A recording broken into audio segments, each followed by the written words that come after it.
Oops. There we go. All right. Okay. Hello, my little cherubs. So let's do this brief and quick. Let's finish off on our lecture that we never got to finish a couple weeks ago about culture, society, and politics in the United States, basically from post-World War II to basically the dawn of the millennium. Okay? So, as you know, we went in depth about the Civil Rights Movement. However, the Civil Rights Movement did not just stop with the Civil Rights Act, okay? It expanded, all right? It's not like you can only have... It's not like people will say, oh, I've got too many civil rights, you know? Like, people want civil rights. It's an essential part of being an American and being a human being, okay? A lot of words on this slide, all right? Don't freak out, okay? So, the African American movement of the Civil Rights Movement, I'm repeating myself at this point, expands. It is no longer just the African American Civil Rights Movement. You get Latinos, which basically Latin Americans, think Central Americans and South Americans, American Indians, we would say Native Americans, okay, and Asian Americans. All right, so you get all these different movements which are kind of broadening the horizon of the Civil Rights Movement, which began with African Americans. And so it's kind of expanding, and in some cases including, in other cases they're branching off these movements for different minorities and different ethnic groups. Okay? So some instances here, the Chicano movement, 60s and 70s. All right? You may have heard the name Cesar Chavez. All right? A lot of... So... We've always had an issue as a nation with mistreating or asking Latin American laborers to come here and work for very poor prices and then getting mad when they are here, and mistreating them. So part of this movement was trying to seek for fair practices in that, like equal pay, things like that. Okay, the American Indian movement, it's still going on today. We would say Native Americans now, obviously. So, to this very day, Native Americans across this nation, in case you don't know, tribal nations exist as these quasi-independent countries within the United States. It's a pretty weird, confusing, at least to me, set of laws and what they can do, what they can't do, what rights they have, what rights they don't have. Some of you who want to go into law, like Amber and Anna, will probably have to at least understand tribal law, because it's complicated stuff. Because you are subject not to Americans' laws, but to the tribe's laws within tribal territory. It's all sorts of stuff. Okay. Additionally, the movement also sought to, A, highlight their mistreatment, and B, stop their cultures from being essentially destroyed by the big wave that was American culture. Okay. And then you got Asian American movement. Keep in mind, this is coming out of the 1940s, where Japanese Americans had been put in what were essentially concentration camps and internment camps. And then moving into Vietnam and the Korean War. I mean, America has just fought, as a nation, 3 massive wars in Asia. As you can probably guess, there was a lot of racism against Asian Americans. Okay, so this movement kind of took the example of the Civil Rights Movement and kind of made their own, where they sought more equality and less discrimination. All right, it wasn't just racial minorities, okay? So LGBTQ movement also massively expanded. This is where we begin to see more social acceptance of people who happen to be gay, lesbian, you name it on the spectrum there, okay? So it was not incredibly massively successful at first, but it did become much more successful, and obviously today we have same-sex marriage laws and things like that. So, the feminist movement. All right, this is considered second wave feminism. So first wave feminism was way back when, 1910s, 1920s, 1890s, right? Like right to vote, things like that. Okay, this is considered second wave feminism. All right. Essentially, what second wave feminism is about several things. It's like, great, we have the right to vote now, but now it is expanding into more aspects of society beyond just politics. This is where you get Title IX. This really protects sports for women in all public institutions. It's why schools are forced to have an equal number of boys and girls sports teams. It's illegal for them not to do that, right? They have to offer the same athletic opportunities for women and for men. Even if the sports, the men's lacrosse, girls lacrosse, softball, baseball, they still have to offer an equal number of sports, even if, they might be a little iffy about men joining the softball team or women joining the baseball team, so on and so forth. You get what I'm saying, okay? So, additionally, during the 70s, this is where the term like gay pride is born, okay? You may have heard of this man right here. I'm circling his name, Harvey Milk. Okay, he is the first politician elected to be openly gay. So he actually does end up getting shot, all right, and it's kind of this stunning moment for LGBTQ activists across the nation. He's like a big name. He like is the name for gay people across the country. Okay, so this is pretty shocking. Right? And this leads to a lot of protests, a lot of reform, a lot of fighting for recognition. So something you might hear some out of touch, foolish, frankly, people say is that, back in my day, there weren't as many, that's my old guy voice, there weren't as many gay people or, people who happen to be trans. Things like that, okay? This is not Mr. Droege making a political statement. This is me talking to you guys about historical fact. So, let's take, for example, left-handedness. I'm not left-handed. I'm right-handed. However, due to, frankly, odd religious views, it was for a long time believed that people who were left-handed somehow had like the mark of the devil, that they were somehow Satanists, so on and so forth. So, in religious schools and growing up, children who were left-handed were beaten until they were right-handed. So, rates of left-handedness were very low. Just as people who happened to be born gay kind of suppressed that because they had to, because society, especially a deeply religious society, was not accepting of that. So they hid that and they suppressed it. It was not until the gay liberation movement and more social acceptance that people felt more comfortable opening up. So what you would see is we were going to say like rate, if there was a graph, rate of people who identified as gay in some way, shape, or form. It would be like this.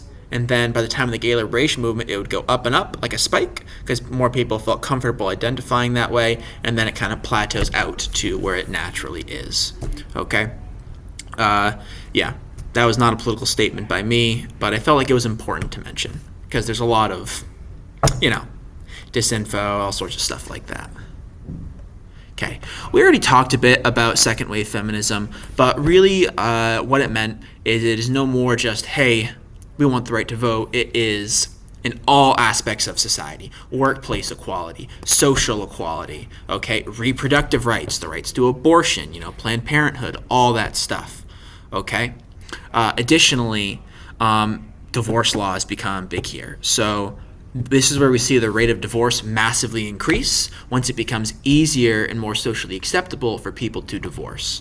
Before this, women couldn't really, if they wanted to divorce, they couldn't really do that. But thanks to no-fault divorce, very important thing, women can divorce and anybody can divorce for no reason, right? You don't have to get it approved. It's literally just you want to divorce somebody, you can. It's very important. It's not a good thing if you need to have like fault divorce where you have to like prove the other person did something wrong. It's no bueno, not good.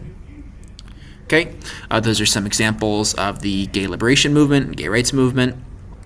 Okay, I see a lot of marches, okay, and the bell-bottom jeans, I don't think our look. I have to say, I'm not much of a fashion person, as you know. My brother has started wearing bell-bottom jeans, but I just don't see it. I don't see it. Okay, so sad topic and then a positive topic. Okay, so in the early 1980s, this is when we first see this huge sweeping the AIDS epidemic. Okay, it really strikes the gay community hard. All right, so HIV is the initial stage of, and then it transforms into AIDS. AIDS is very, very deadly. It basically shuts down somebody's immune system. It is a sexually transmitted disease, all right, but it can be transmitted through other bodily fluids like blood. All right, so why is it seen, was it seen by many in the 1980s as a, air quotes here, like gay disease? It's because gay men obviously don't need to use protection. There's not a risk of pregnancy.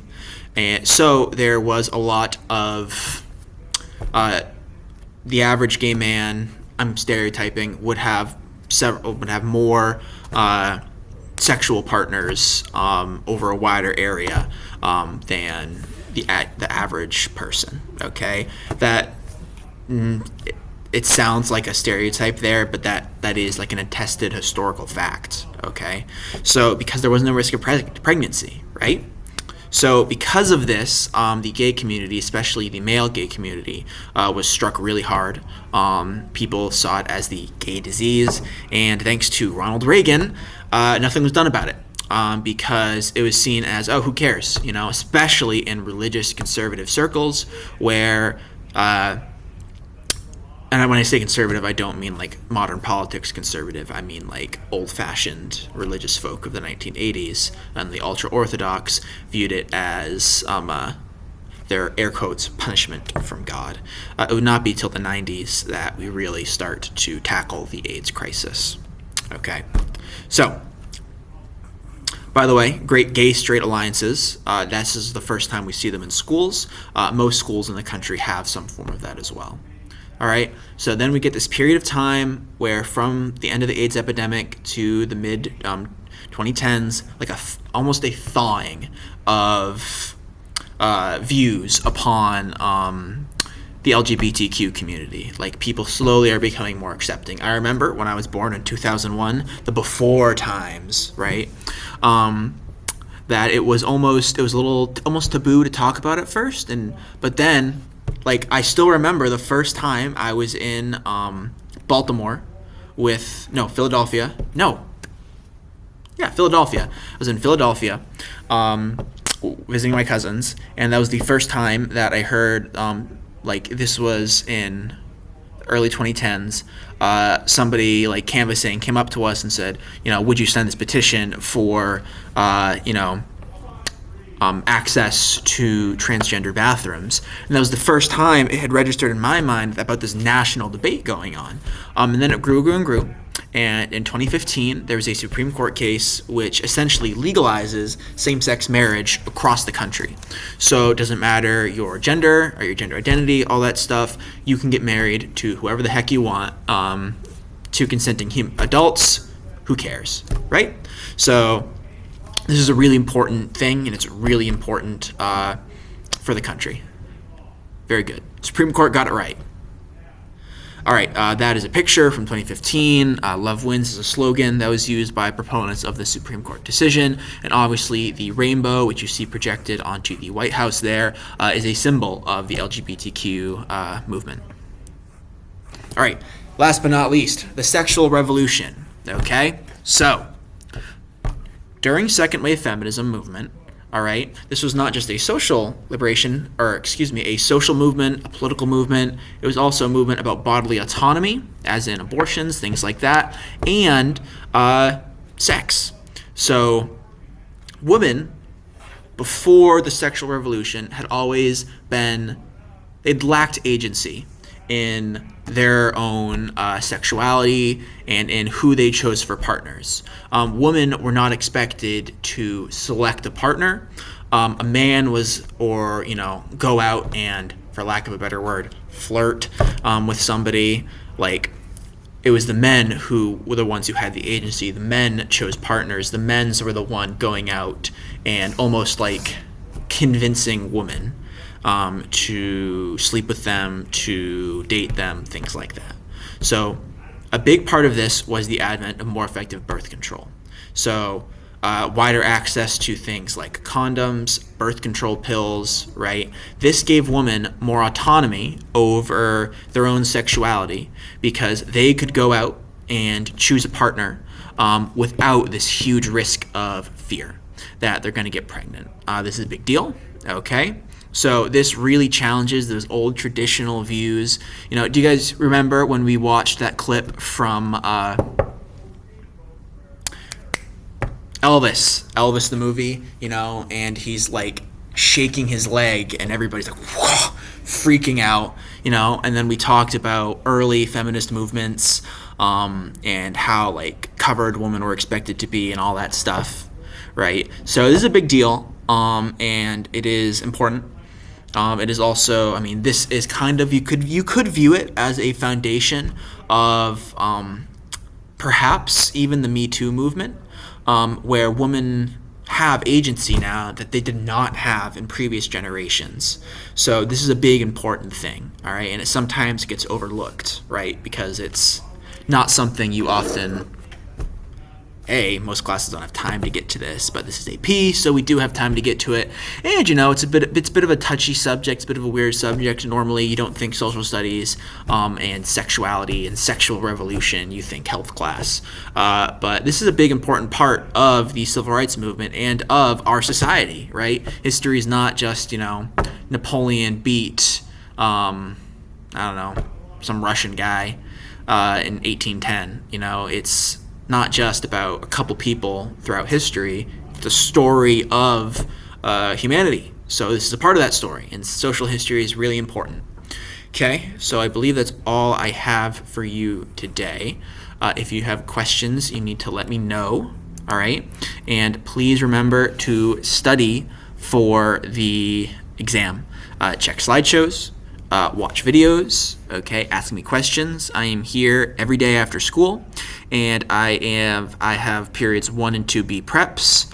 Anna can attest to that. She comes in almost every 1B during her study hall, and I have a 4A prep. I'm also here every day after school, and Friday I will be here at 7 in the morning. Your test is at 8, so come to my room early if you want to get some review and study before your test, because I can't talk to you or look at you or even see you guys while you're taking the exam. Cool? Cool. Thumbs up. All right, go team. Bye, guys.